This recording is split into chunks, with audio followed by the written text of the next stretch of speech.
All right, Ajay, with that, I would like to thank you for joining us on the broadcast, of course, giving us a glimpse of what is happening outside the J&K Assembly live right after the budget speech by Omar Abdullah. He's, of course, made a lot of crucial announcements. Before moving on, I'd like to reiterate them once again.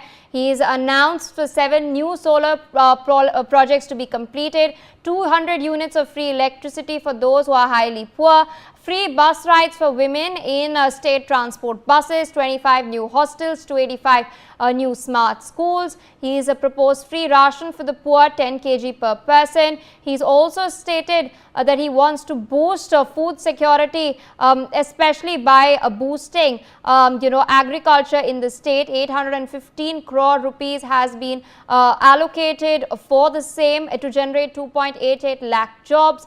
He's also stated that the J&K government is committed to transforming the Union Territory into a hub of sports by creating a world. Minister Wang Yi has now emphasized the need for New Delhi and Beijing to work together as partners, advocating for mutual success rather than rivalry. Speaking on bilateral relations while addressing the press in China, Wang Yi underscored the importance of cooperation between the two Asian titans. He's likened it to coordinated dance that benefits both nations. He stated that China has always believed that being mutually supportive partners and achieving the dragon and elephant dance is the only choice for both sides. He's also, in fact, gone on to state that China and India should come together to promote the development of the global south, and that the border dispute between the two nations should not be the only thing that determines ties between the two countries. And this, what is interesting is that this statement comes shortly after remarks by our Foreign Affairs Minister Dr. S. Jaishankar, who had given his take on the current status of India-China relations. Remember, viewers, there was a thaw a couple of months back after peace and peace was established. Border patrols had recommenced at the India-China border in Ladakh. While speaking at Chatham House in London, the External Affairs Minister had stated that India wants stable relations with China. However, New Delhi's interests must be respected. New Delhi's sensitivities must be recognized. He had earlier stated that the key issue is how to create a stable equilibrium, and he had of course called for stability at the border. My colleague Aditya Vadwan with us on the broadcast to share more details. Aditya, interesting statement by Wang Yi, but I mean, how far can we trust the Chinese when it comes to the border stability? Absolutely, China is a very complex country. When it comes comes to Indo-China relations. India always has to be a little careful about China, because it has always followed the concept of salami tactics, taking 3 steps forward and then 1 step back. So it needs to be seen. However, in the contradicting to that perspective, sometime back we saw that National Security Advisor Ajit Doval also visited China for where some constructive talks did happen as far as patrolling on border areas in Ladakh and Arunachal are concerned. Also, we saw the resumption of Kailash Mansarovar Yatra from India to China. But at the same time, at this juncture, what is going on? There is a sort of a cold war, particularly in the trade war going on between the United States and China. Let us just put this into perspective that China and US are right now the biggest economies of the world, and recently both the sides, China and US, have made such statements that we are ready for war. So in this context, China is also thinking to have as many as cordial relations as it could have with India now, because US is because US has taken an anti-China approach. And also let us just put this into perspective that this Chinese Navy is on the verge of almost on the verge of becoming a blue water navy. Blue water navy is a navy which from its own nautical miles it can operate on a global seas. It can have its influence whereas Indian Navy still needs to, it will take some time. That's for an Indian interesting Navy. observation, Aditya, because there were reports that were circulating just a couple of days back that China is in fact developing yet another aircraft carrier, but this time with nuclear capabilities. I also have with me Professor Madhav Nalapat, who's joining us this afternoon. So thank you so much for taking out time and speaking to NewsX. Interesting statement made by Wang Yi, as my colleague Aditya was pointing out earlier. Tensions between China and the United States of America have been escalating, especially on the trade front. China also made a very strong statement just a few days back that they're ready for any kind of war. So do you think they're trying to sort of placate us on this side so that, tensions don't escalate on both sides of the Chinese border, one on the maritime side and one, of course, here? Or can we trust them? Is the larger question. Yeah, the short answer is no, we can't trust them. And secondly, both the Chinese and the Russians are very unhappy at the rapprochement that's taking place between India and the United States. They want that rapprochement to be broken. They would like India and the United States basically to be on, the United States to see India as not a friend. And this is the reason why you will see Wang Yi making all these wonderful statements. The fact is that we have heard this many times in the past.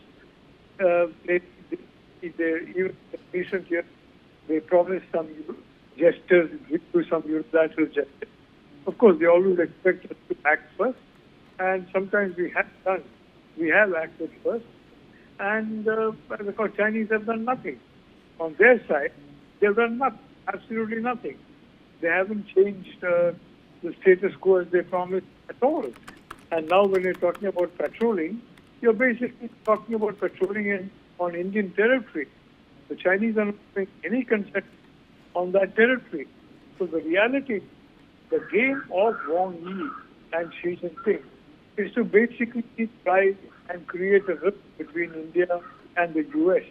And a sure way of doing it, in their view, would be to establish a friendly relationship with China. Obviously, President Trump is not going to like that. Those whom he has chosen as his security choices, whether National Security Advisor, CIA Chief, FBI Chief, and Director of National Intelligence, they are all laser focused on the Indo-Pacific, laser focused on China, and frankly, the Chinese are just indulging in bluster that they're ready for any kind of war. They are not. Their economy is already in a very bad state, and this is not going to help this kind of rhetoric. So they want to separate India and the US. That is their aim. And of course, our Russian friends also are very keen to see that we do not go into US camp. But now there may be a change in that because Trump has reached out to Russia. It's absolutely unprecedented. He has reached out to Russia.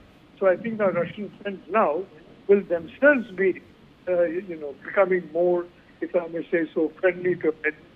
Again, a nightmare for China. Because China wanted Russia on its side and it wanted to keep India from America's side.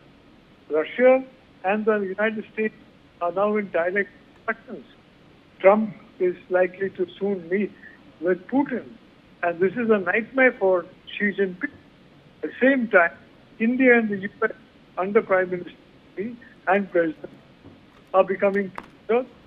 Prime Minister Modi had a very successful visit to India, and this is also not welcome news to Chinese.